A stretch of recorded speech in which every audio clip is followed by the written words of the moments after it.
we'll get started on this, but feel free to go in and out and get yourself a drink or something. And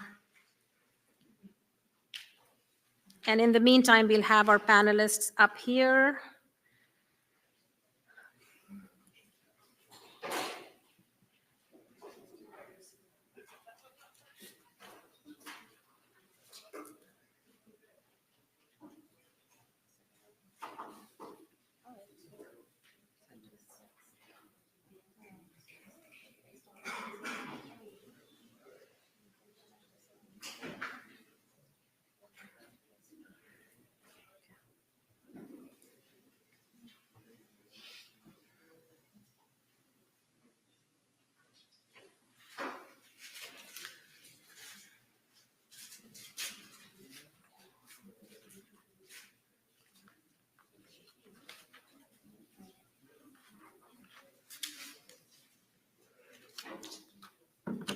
All right, I do want our audience to go ahead and answer this question. What functional testing do you order most commonly?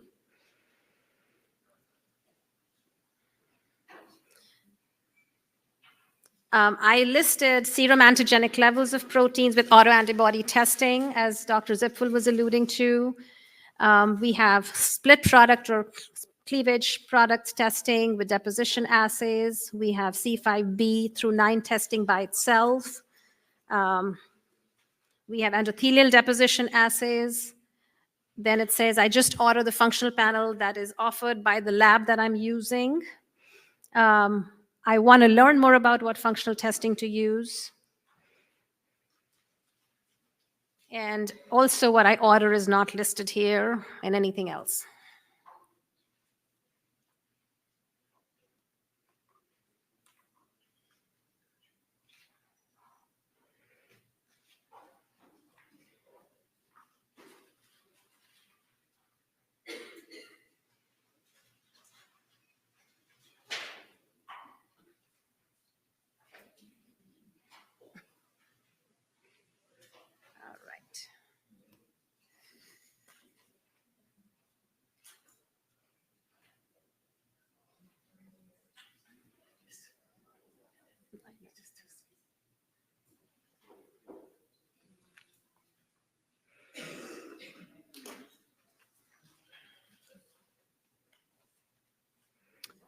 All right, so it's kind of a little bit all over the place, but that's good. So nobody does the endothelial assay, but a lot of people are ordering antigenic levels, autoantibody testing. A lot of people are just ordering what is available to them based on what the lab says. Many people want to learn about what to do. Okay. So I'm going to go ahead and get started and introduce our panelists. You've already met Richard. Our second panelist here is Dr. Stefanie Benoit. Stefanie is a pediatric nephrologist. She treats children and adolescents with hypertension, AKI, chronic kidney disease, a special interest in pediatric onconephrology. And I did not know this, that you were actually a bone marrow transplant hospitalist and then did a fellowship after that in nephrology. So that's wonderful. Thank you so much for being part here today. You've also met Brad already. And then we have Dr. Ashley Frazer Abel. Ashley is the director and medical director of Xera Biolabs at the University of Colorado. Her lab specializes in complement testing for patient diagnostics, as well as for supporting clinical research and industry involved in the development of novel therapeutics, maintains a CAP and CLIA certification. She's a recognized expert in complement testing and also serves as the co-chair of the International Complement Society and the IUIS Committee for Standardization and Quality Assessment of Complement Measures. She is the treasurer of the ICS. She's authored a number of manuscripts, invited reviews and book chapters, and she is a graduate of Grinnell College and completed her PhD at the University of Colorado. So welcome all. It's wonderful to have you here. And we are going to go ahead and get started. I'm sorry, I meant to have a picture of you all here. So what I have here is we actually have cases, and we are going to just go through the cases and talk about the functional testing that was done for these cases and just get your opinion on what you think about it. So there's a little bias towards transplant, of course, you know why. So this is a patient who's young, 38 years old, African-American patient who's being evaluated for a kidney transplant. He developed end-stage kidney disease, started dialysis a year prior to coming in for an evaluation. And at that time, when he developed end-stage kidney disease, he had presented with hypertensive, emergency, non-NSTEMI, stroke, AKI, required dialysis, and then stayed on dialysis. All of these were speculated to be due to hypertension. He notes that he's had hypertension since high school, was diagnosed during a sports physical. There is no family history on the mother's side, but he does not know anything about his dad's side because his parents are divorced. And typically, when these patients come to us for a transplant evaluation, we may or may not have access to their native biopsies. But for this particular patient, we were actually able to go dig back, and we found that he had a native kidney biopsy that showed thrombotic microangiopathy. So we did genetic testing for them at the time of pre-transplant evaluation. And I will say that even if we did not have a genetic report for a young patient who presented with hypertension as the cause of end-stage kidney disease, we do genetic testing for them. And we identified a mutation, or I should call it a variant in factor B, which was called a variant of uncertain significance. So this was a non-synonymous variant, has not been previously described. It showed a minor allele frequency of 0.004%, and it lies within a poorly conserved nucleotide. It's in a domain of factor B, which is responsible for binding to C3b, predicted to have a benign effect. And because there was not enough evidence based on the ACMG guidelines, this was labeled as a variant of uncertain significance. Before I move on to the panel, I do have a question. Actually, we wanted to give a prize to Dr. Zipfel. Factor B variants, what kind of variants are pathogenic? What kind of variants are problematic for TMA? A gain of function or a loss of function? Maybe I'll make it simple. Anybody who wants to answer the question? Yes, Kiran. Oh.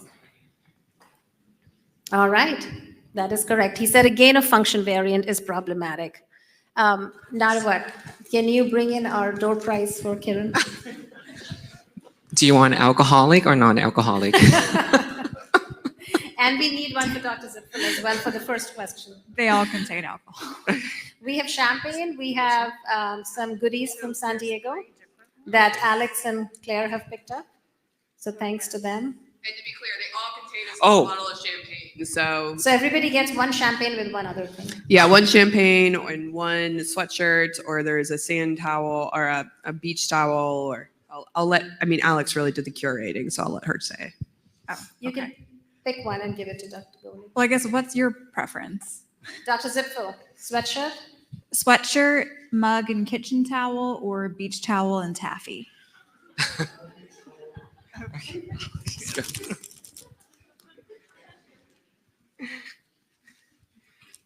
While that's going on, I want to have from the panelists here some clarification. Would one of you clarify for the audience what is minor allele frequency referred to, and why is that important in a report?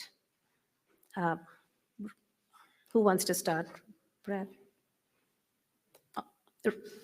Richard, do you want to start? Maybe, or either of them. It's the frequency with which a variant is found in the general population.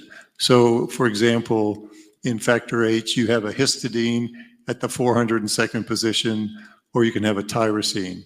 And the relative frequency of those two amino acids at that position is the allele frequency, and the one that's smaller is the minor allele frequency, or the alternative allele is the minor allele frequency. And they can report it as a general frequency, or they can report it with ethnic specificity, which is what NOMAD does. And so it's very valuable to have that information. And so for a disease like atypical HUS, I know we discuss this in Clinton all the time, is there a MAF below which we consider it problematic, or we wouldn't? Well, so this gets to what Matthew was saying. So atypical HUS is a rare disease. So let's say for the sake of argument, it's 2 per million or 4 per million, whatever you want. It's very few per million. So you want, if you're thinking a variant is causally related to that disease, it can't be found in 1% of the population or 0.5% of the population or probably 0.05% of the population. So that's how you use minor allele frequency as a filter. Sure. And one of the questions on this report, sometimes the reports talk about a nucleotide which is well conserved or poorly conserved. What is the significance of a poorly conserved nucleotide? Brad, you want to take that?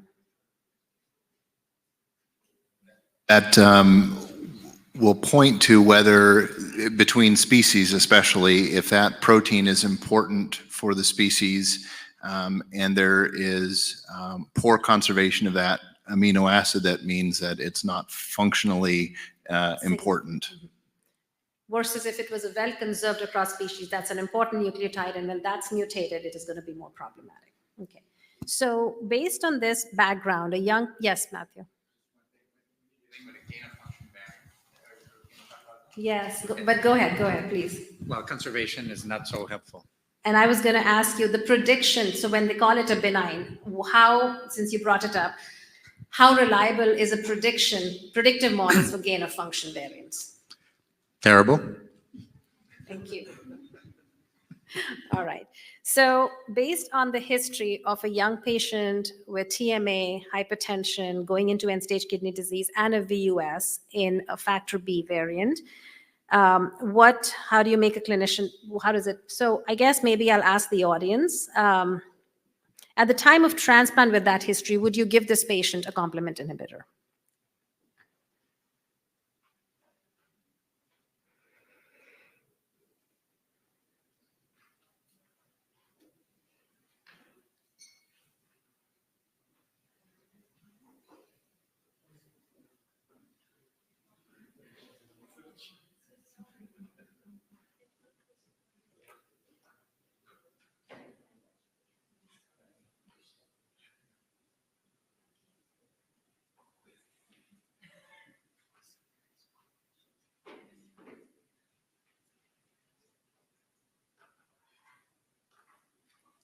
Okay.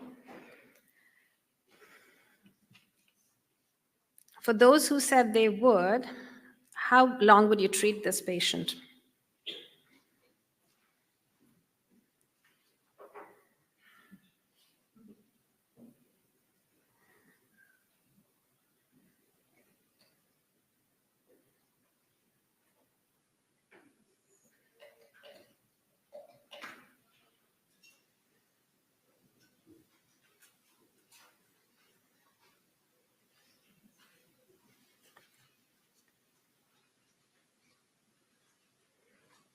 Okay. All right. If a living related donor comes forward, would you accept?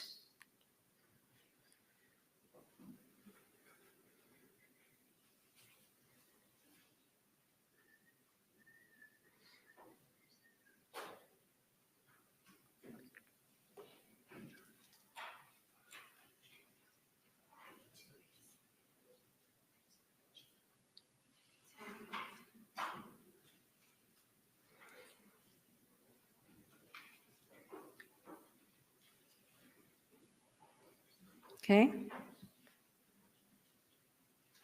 Will you avoid a calcineurin inhibitor in this patient from the get-go?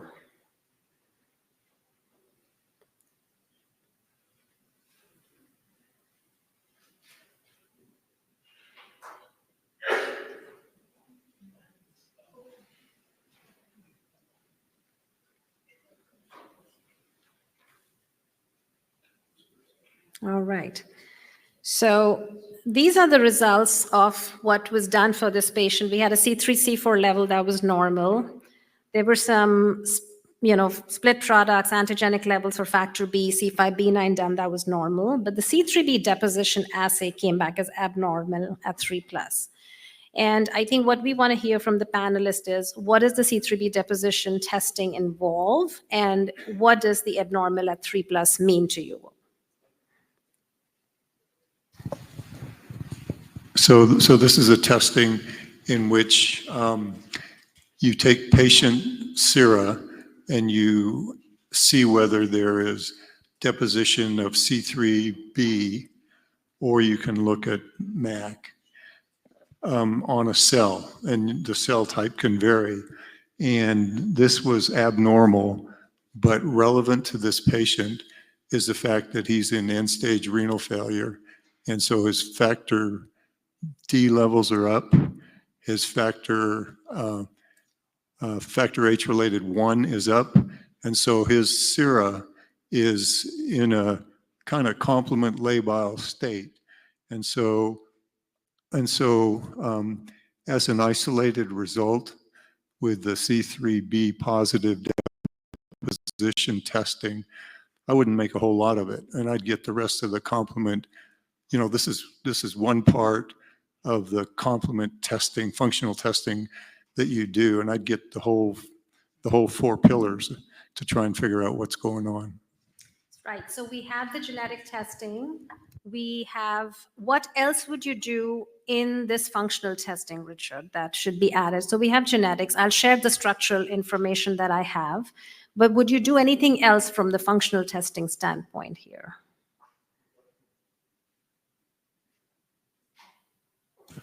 I'd get the complement biomarkers and their split products, and I'd expect to be able to see an elevation in factor D, an elevation in BA, because BA goes up when you're on dialysis. If I saw BB up and I saw C3 down and I saw C3C up and I saw, you know, properdine down, then I would suspect that he has ongoing complement dysregulation. But everything could be kind of bland, and he could have a factor D up and BA up and factor H-related 1 up, and then an abnormal C3b deposition assay. And I'd say that's, you know, that's what I'd expect in someone in end stage. So just to clarify, if the factor D BA was up, then in the C3b deposition is questionable. But if you saw the properdin was down and you saw the C3C was up, then that would make more sense in terms of complement activity, right? So we have the genetics, we have the functional testing here, whatever was ordered. We did have some structural analysis done for this variant. And thanks to Dennis, who's been a collaborator in the Atkinson lab for many years, Dennis actually mapped this variant for me. And what he mentioned to me was that this variant is a gain of function, and it's in an area where mutations have been previously described that were known to be resistant to decay. And so these variants were mentioned in prior papers that he had published, that Elena from Santiago's lab had published. And these are the variants that are shown in black above and below that have been shown to be functionally significant because they were gain of functions and they were reported to be resistant to decay by DAF and factor H. And so with this additional information, Stefanie, what do you think? Do you think that this is a problematic variant in this patient? So there's a structural data to support that there may be a problem, even though it's not at the site where prior have been reported, it's close to the site. We have clinical history, and we have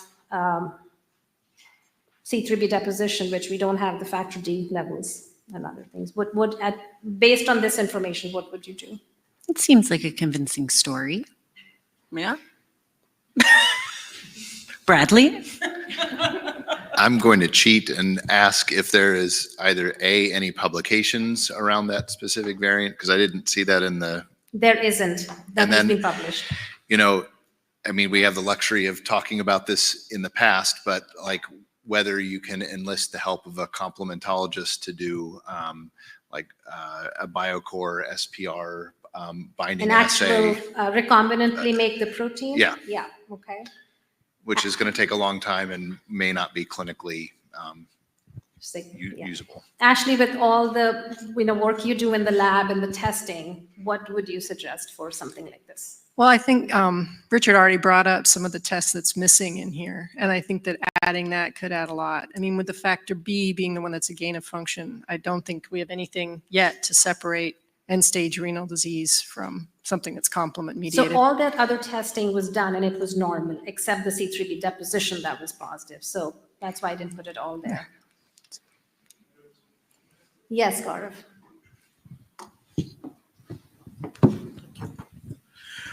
Gaurav Gupta, Nephrology, Virginia. I have a question about functional testing in the context of the clinical state of the patient. So in this case, at least from what we understand, the patient doesn't have active hemolysis, doesn't have an active systemic TMA-like process present. So would you expect the functional tests to be different at this time compared to when there truly was a clinical state with the pathology? And how would you tease those two out in that context?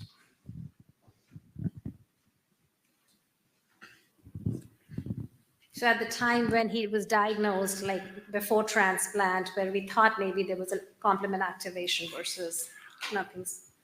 I mean, I think what I'll say is probably going to get me in trouble and get me on some thin ice theoretically, but you know, I think there is a difference between someone who has a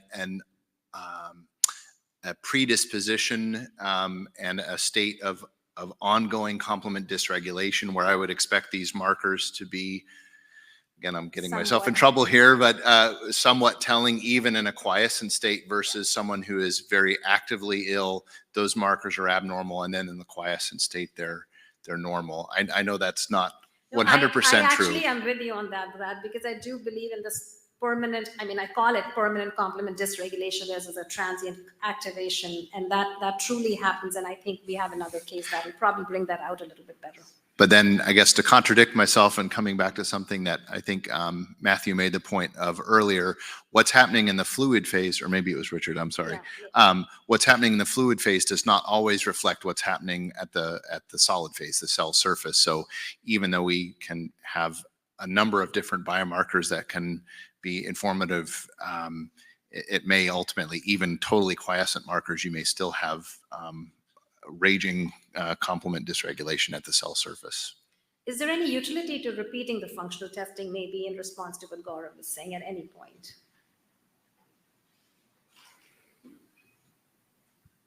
Oh, Ashley.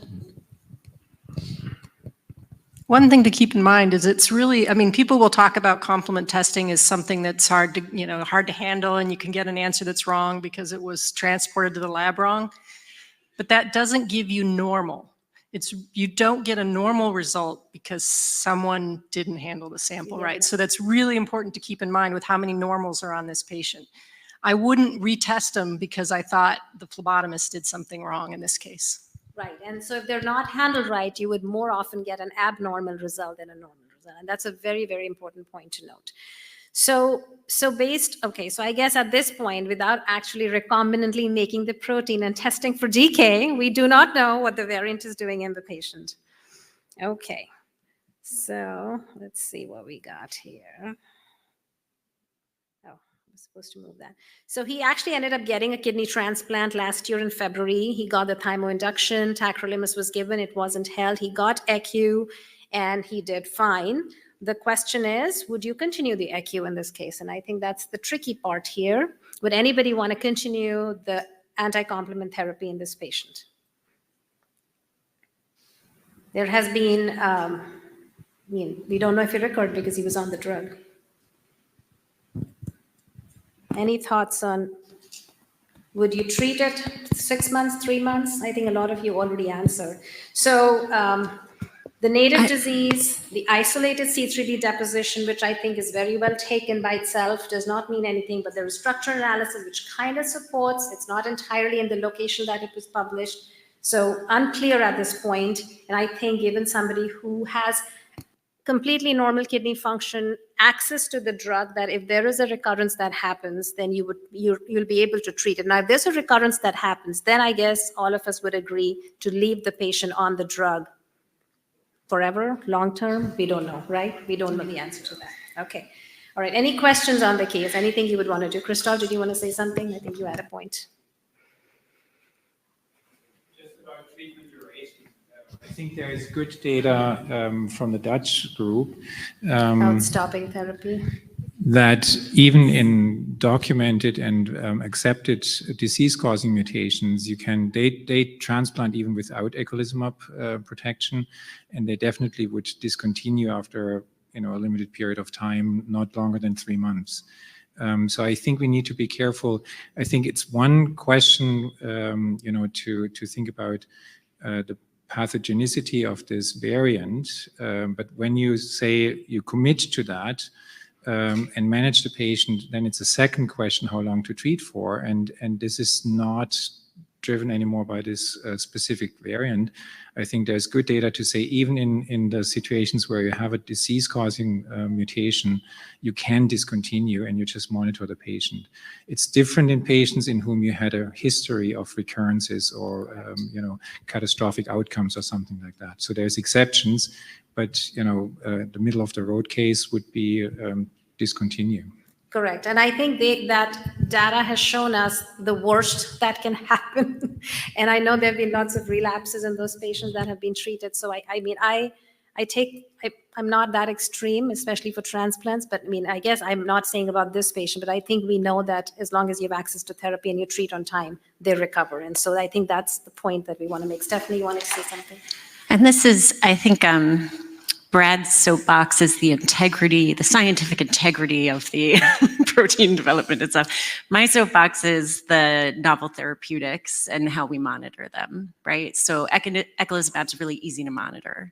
So it's a really easy drug to dose according to patient need to see whether they're blocked or not. You can measure a trough level and it tells you, right? It's first order kinetics. It gets more complicated with the next generations of drugs, but for me, right, I think Richard's whole talk was like this beautiful picture of how much we don't know, right? And how overlaid and complex all of these pathways are. And how overlaid and complex the severity of one person's illness could be at any given time, right? And so their markers may be fine right now, but you put them on a CNI, and that's enough endothelial irritation that now their milieu has changed. And so for me, I think it's incredibly important that we devise ways in order to monitor these therapies and their effects while we're making proteins, right? Because you have to treat the patient now while you're coming up with that. So I love using eculizumab because it's really easy. Right. And monitor them on therapy, but also any ways to monitor them off therapy before they recur. I think that's another issue that we haven't solved yet, right? But because once they're in TMAs, then, but are we able to predict? Are we able to monitor before they recur is another question. Richard. I was going to say there's one thing that, if he potentially wants to get off therapy, you could do segregation analysis. So he either inherited that variant or it was de novo. If he inherited it, you could look at the complement profile in the carrier parent or carrier sibs. And if that's all bland, that's not a functional study, but that's valuable information. Right, and that's something we struggled with because there was nothing on the mom's side, and the dad, he knew nothing about his dad because they were divorced. He had no contact, he had no siblings. So we definitely struggled with that aspect, but that's a very, very important point that in the absence of getting a technician involved and making the variant and spending 6 weeks, which we have all done, but that's another way to look at it. All right, we'll move on to the second case. Nattawat, you want to present that? Okay, so move on to the second case. We'll still continue with the transplant theme, but moving to a non-kidney transplant. Okay, so I have a 72-year-old male who has history of hypersensitivity pneumonitis due to asbestos exposure, and then he underwent a bilateral lung transplantation at the age of 72 years old. His baseline creatinine is about 0.6 to 0.7, which is pretty much normal, and no proteinuria at the baseline. And as you know, people who have lung transplant, most of them actually get chronic kidney disease within the first year after lung transplant. And sure enough, his creatinine started to creep up, and it was 1.3, which is almost about, 2 times of the baseline of creatinine at 8 months post-transplant. At 11 months post-transplant, he developed acute hypoxic respiratory failure. His creatinine bumped up to 2.2, upon admission, but within a week, it came up to 4.6 to the point that he required renal replacement therapy. His UA was pretty active, proteinuria, hematuria, but it was not nephrotic range proteinuria. His hematological finding is pretty impressive. He has a very severe peripheral features. His platelet was down to 7,000. His hemoglobin was down to 7. His LDH is over 2,400, and haptoglobin was less than 10. And smear, of course, shows schistocyte. We have ability to get the biopsy, and then this is the real slides from the patients.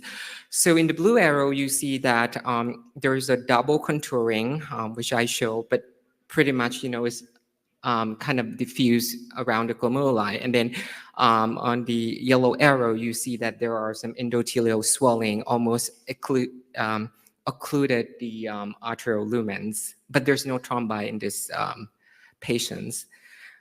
In terms of the EM, there's a diffuse endothelial injury findings, as you can see here. There are endothelial swelling. Typically, the endothelium is supposed to be, the cytoplasm is supposed to be really thin. But this one, you can see there's a lot of material in between the basement membrane and the lumen. And there's not much of the food process effacement. This is, again, another EM finding. Pretty beautiful. I mean, beautiful for us, but not for the patient, unfortunately. So the report showing that the patient has obliterative sclerosis and edematous changes in arterioles and focal glomerular hyperperfusion. So basically, this is consistent with acute and chronic TMA. So this patient doesn't have any family history of kidney disease. He has a genetic testing, which I send it to the lab that's not far from where I'm from.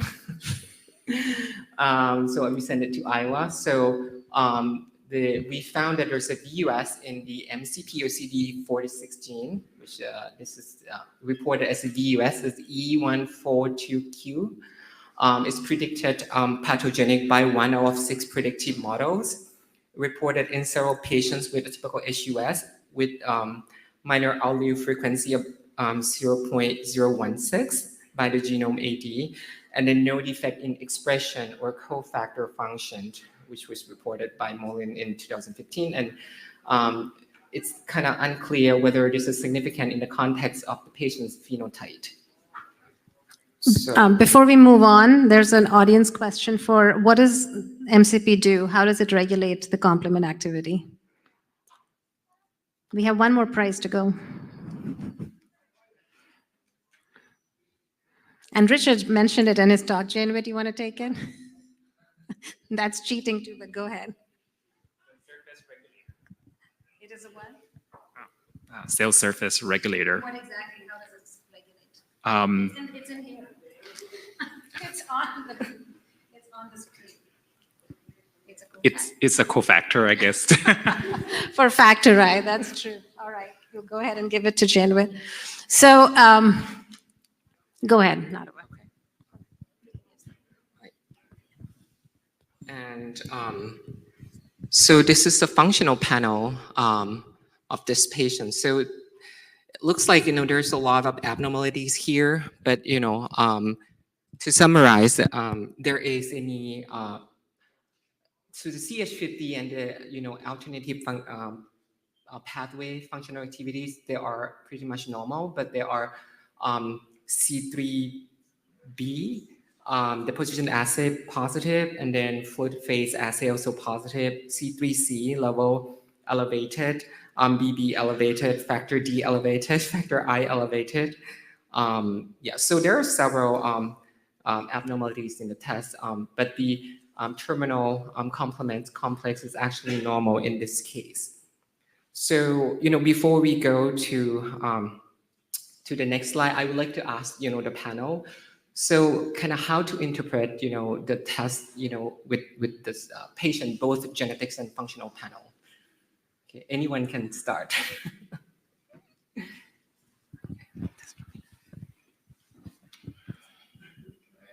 Can I ask I ask a clarifying question? How severe was this patient's renal dysfunction at the time that that functional panel was taken? He was on dialysis. Okay. So I guess going back to what Richard was saying earlier, some of these tests I think are not interpretable or easily interpretable in the setting of severe renal dysfunction. The BA level being quite high could certainly reflect his renal dysfunction. The factor D level. I'll stop there. Also the factor I, what do you think about the elevated factor I? More of an acute phase protein, would you think? Or do you think that's important in any way? Elevated levels make any sense? Richard?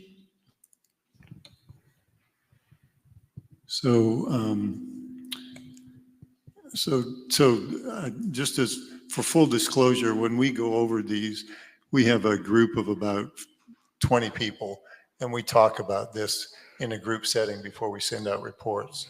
And so in this case, like Brad said, the BA and the factor D levels are elevated, and that reflects this patient's kidney dysfunction. However, BB is elevated and C3C are elevated, and those are split products, and so that reflects proximal complement activity, so activity at the level of the C3 convertase. There's not increased level at the level of C5 convertase because soluble C5b9 is normal and factor 5 is normal, proprotein's normal. So this person has evidence of renal dysfunction and evidence of proximal complement activity. So in the presence of a mutation, Richard, which we think, based on the functional data that's already published, that it's probably not a problematic mutation, or do you disagree with the variant? Can you go back to this slide? I don't think it's a functionally significant variant. Right. So the variant is not significant, but we do see some elevation in the proximal pathway. How does that fit the phenotype of TMA that this patient is presenting with? It doesn't easily. So it's a complicated case. So the other thing that we try and do, and I'm sure Peter does and Christoph does, is and Ashley does, is when we do these testings, we try and explain why the dysregulation is occurring. And so we look for a genetic explanation, we look for autoantibody explanation, and we look for and so there's a group of patients where we can't figure it out, and in those groups of patients, then we look for, they go to the research side of the lab, and then we try and figure it out by looking for other autoantibodies or looking at other genetic tests. And in this patient, I don't know what's driving the dysregulation, but there's some level of activity at the level of the C3 convertase. In the absence of a genetic variant, of all the variants we've tested, do you think in a lung transplant patient this could reflect a transient overactivation like Brad you were referring to? Or we don't have enough evidence to say that? I don't know. That's kind of out of my wheelhouse. I don't know. That's fine. Go ahead. All right. So this patient, we decided to give him eculizumab, and he came off of dialysis 6 weeks later. His parameters in terms of the hematological has been in complete remission, and we eventually transitioned the patient to ravulizumab in-house because we expect that the patient might need to be on the complement blockade for a long term. And then we also switched tacrolimus to cyclosporin. It's sort of unclear, whether this different types of CNI is gonna make the TMA better, but that's kind of, we know that, tacrolimus is actually worse in this patient, but so let's switch to the cyclosporin. Can I ask Christoph to comment on this? You knew I was going to pick on you on this, right?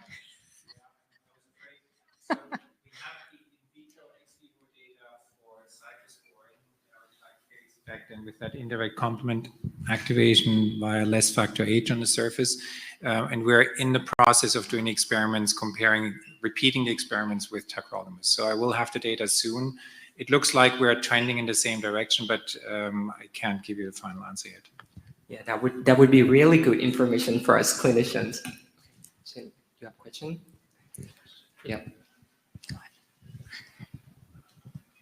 From the fact that the SMAC is negative, would it argue against the use of eculizumab? One, and the other is if you have the magic wand and we can prescribe iptacopan for proximals, would this be a case to try instead of eculizumab?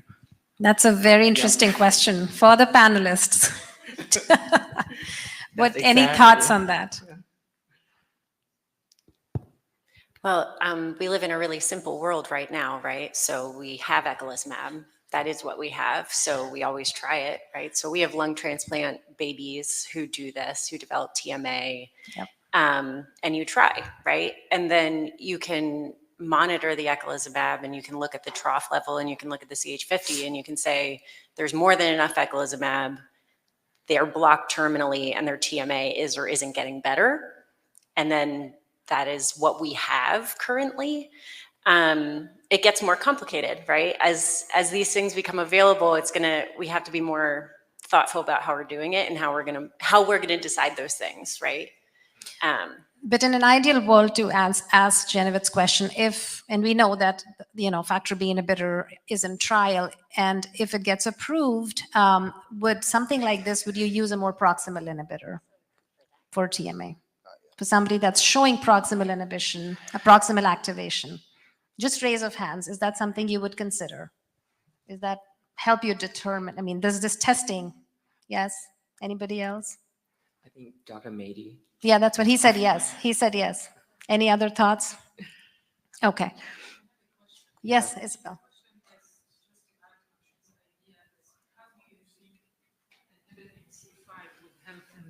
Exactly. I don't think that we have answered that appropriately. I don't think it helps, frankly speaking. That's what my question. I don't think even we know the etiology of TMA entirely in this patient. The genetics is negative. There is no terminal activation. There is more proximal activation. Do we know what's causing the TMA? I don't. Anybody? Brad, any thoughts? Well, they're saying in the absence of C5 being activated, when it's more proximal, do we really truly believe that anti-C5 has a utility? And I guess we don't even know what's causing the TMA clearly in this patient. I think it begins from that point. Do you agree or disagree with that? I think whether it's elevated in plasma, again, does not reflect what's happening at the tissue level. So I think the evidence is pretty strong from animal models that C5 inhibition is important, and we have abundance of clinical data. I think the other thing I would be very concerned about with iptacopan, it's still in clinical trials right now, but how quickly do you get control of the complement system and that dysregulation? You may be, you may get there after 4 days or after several half-lives versus eculizumab is going to be much more rapidly acting. And that's exactly what we'll be discussing. That's exactly the kind of questions we want to talk about in the third section. So that is a good point. Go ahead. Not about the next one. Yeah. So just to update. So after the patient received eculizumab, he's off dialysis. 6 months later, creatinine is back to better point, but still not back to the baseline. But heme parameter is completely normalized. LDH is as normal, hapto is normal, and there's no evidence of hemolysis. I think some of the question that we meant to ask has been asked already. So question is, would you continue anti-complement therapy in this patient? From the panelists. Just raise of hands, yes or no? Anybody, audience, panelists, anybody, would you continue therapy for this patient? No? Okay, go ahead. Yes. Can we get a mic, Alex, here?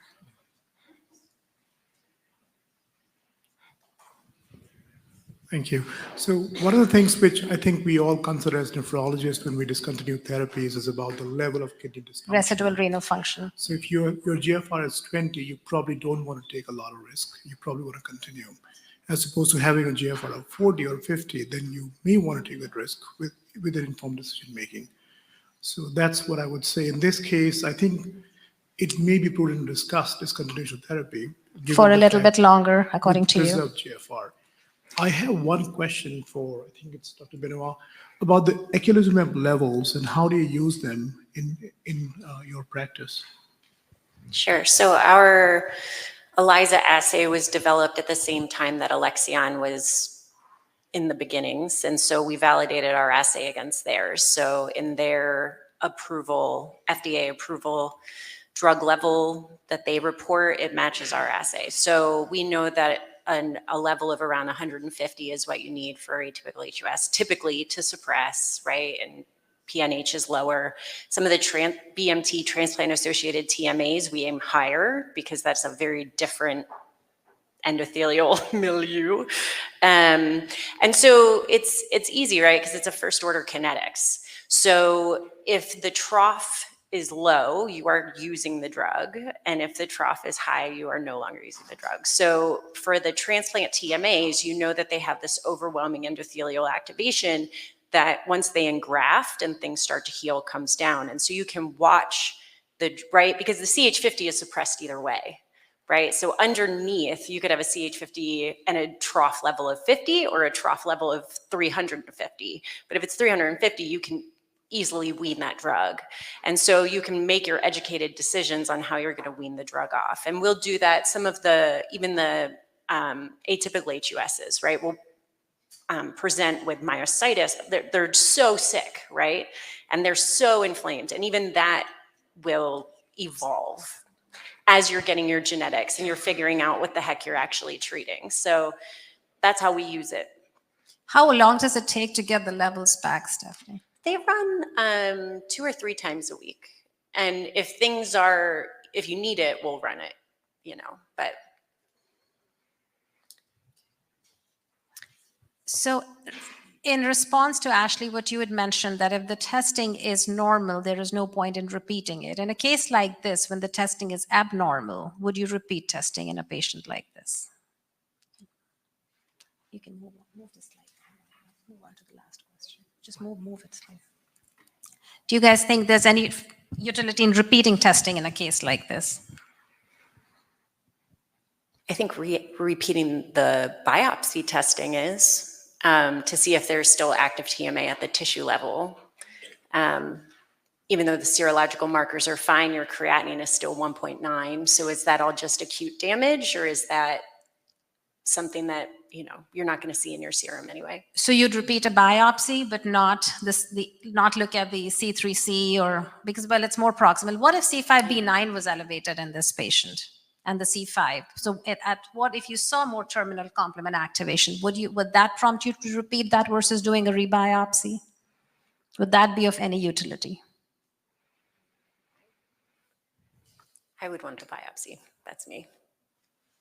I mean, I think it'll be difficult to discern between glomerulosclerosis from a remote injury that's healed and you have no longer active disease versus, granted, a biopsy is a very limited sampling, so you may miss focal TMA that's present in some glomeruli and not others. But I think knowing if this ongoing renal dysfunction is related to TMA or just convalescence would be helpful for me.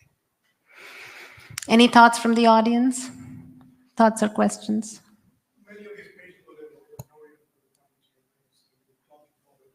And that's another big issue we face. When they have chronic TMAs, we have no idea what to do with those patients, how long to keep them on therapy, not keep them on therapy. Sometimes they even present with not an acute TMA, but more of a chronic TMA on the biopsy. And I don't think we understand what that chronic TMA means and how do we handle it.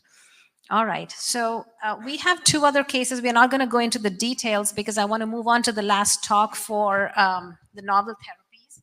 I'm just going to give a quick synopsis on what these cases were for. We've actually discussed a lot of that already.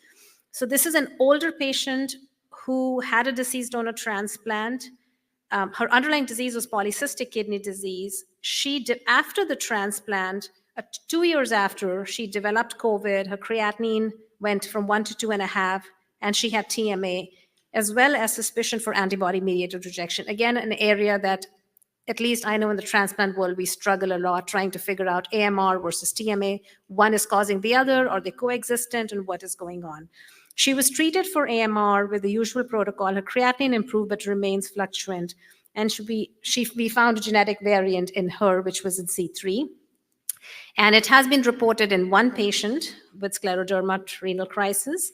And she was somebody who had, as Richard was alluding to, everything was normal except C3C level that was elevated. Any comments on what an isolated C3C level refers to? Ashley or Richard, if you want to take that. An isolated C3C level, which is... So everything was normal, and although the C3C level is elevated, it's marginally elevated. Correct. So I wouldn't put any significance on that, and I'd retest in 6 months or something. Excellent. And so that's exactly what happened. In fact, we also had structural analysis for her, and the structural analysis did not show a problem. This variant was way away from the actual binding site. And so it answers the question that in a patient like this, a complement blockade is likely not indicated, and you would repeat the C3C level testing in 3 or 6 months, and that's how you would make a decision. And I think the last case here was an older patient with hypertension who had no trigger whatsoever and came in just for an annual checkup and was found to have an elevated creatinine, did a biopsy, and the biopsy showed chronic TMA, acute and chronic TMA. Again, this was a patient where a variant was found in C3, and the structural analysis did not show there was a defect, and the functional testing was completely normal. To Richard's point, only factor D was slightly elevated, although this was not a dialysis patient, Richard, but despite that, the level was slightly up. Do you think it's just still related to the CKD, level of CKD? It could be. It could be, okay. So in a patient like this, again, and we were talking about it, the patient's creatinine is already better, right, you mentioned, and there is no stable, and there is no reason to consider complement therapy at this point. I do want to touch on 2 assays that we often get asked about. One is the endothelial deposition assay. Curious to know how many of you use it. Just raise of hands. Have you used this assay? And Christoph, you mentioned and I know, Jord, you're with us and you've published on this. I'm going to pick on you as well. But what is the utility of the assay? When do you use it? What do you want to say about it? Just another assay that gives us functional insight into complement activation. So in patients in whom, the rest of the story is not that straightforward, be it genetic, be it antibodies, be it the complement activation profile, but you have a clinical picture that speaks the language of like an atypical HAS phenotype. For fluid phase-driven complement dysregulation, those assays allow you to have at least a surrogate marker that complement is active in deposits on the endothelial cells where the damage happens. And how often do you use it then in your patients? Very infrequently, since it's very difficult for us to access it. We can do it in the lab, but we can't use that for clinical purposes. Joe, do you want to add something to that? I know you've done some work on this. Yeah, well, actually That's Dr. Timmermans from Netherlands, by the way. We often use it because we do it in our own lab, and it helps us to differentiate whether a patient will respond to eculizumab, yes or no. So we often use it, especially in the patients who present with the coexisting conditions. And also we can use it to prolong the interval of the eculizumab dosage in some patients. And so follow-up. how quick is it to do the assay? How quickly can you get it done for a patient? Well, we do it every week or so. Okay. For the panelists, any thoughts on the assay? Do you guys use it or what? No, mostly because it's not accessible, or do you have any other concerns? The main concern about the assay is that because you're using biological reagents, there's a great deal of variability. It's definitely been validated between Marina Norris's lab and your lab, but I think any test that uses a variable biologic reagent has to be done with very great care in the methodology, because you may get spurious results. And by variable biological reagent, are you referring to the cells that they use? The cells, yes. Right? Yeah, okay. All right, any other thoughts from the panel on the assay? What about the modified ham test? Is it the same concern, or have you used it, not used it? Any thoughts on the modified ham test? Ashley, you want to say something? I haven't used it, and that comes back to some of the same variability. But there's actually a commercial group, and I'm not going to mention them because I don't have any connection with them, that are working on coming up with a cell line that we could use in a modified hams test more consistently. And I think that would give us some a greater depth of important, faith in it. One of the things that I think on both sides of the pond, we're going to have to, they're clamping down on what kind of tests we can use that are laboratory, quote, laboratory developed versus approved by the regulatory agencies. And that may impact all of these rare, this is not quite so rare, but some of these tests that are less offered, it may become financially difficult for laboratories to run them in the not too distant future. All right, sounds good. Thank you. Any other questions from the audience? There is something here. So there's a question about,